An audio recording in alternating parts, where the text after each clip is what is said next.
இட்லி, தோசை, சாம்பார், இதை தாண்டி நம்ம தமிழ் பாரம்பரியத்துல எத்தனையோ பொக்கிஷங்கள் மறைஞ்சிருக்கு தெரியுமா?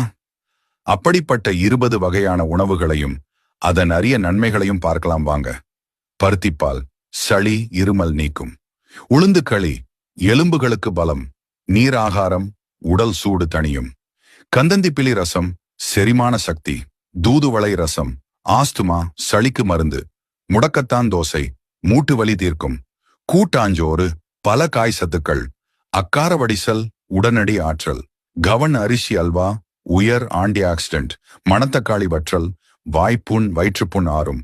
வரகு பொங்கல் சர்க்கரை நோய்க்கு நல்லது. தினை பாயாசம் உயர் புரதச்சத்து. பனங்கிழங்கு புட்டு மலச்சிக்கல் நீக்கும். சுக்குமல்லி காஃபி தலைவலிக்கு நிவாரணம். இஞ்சி முரப்பா பசியை தூண்டும். ஆவாரம்பூ டீ சருமப் பொலிவு.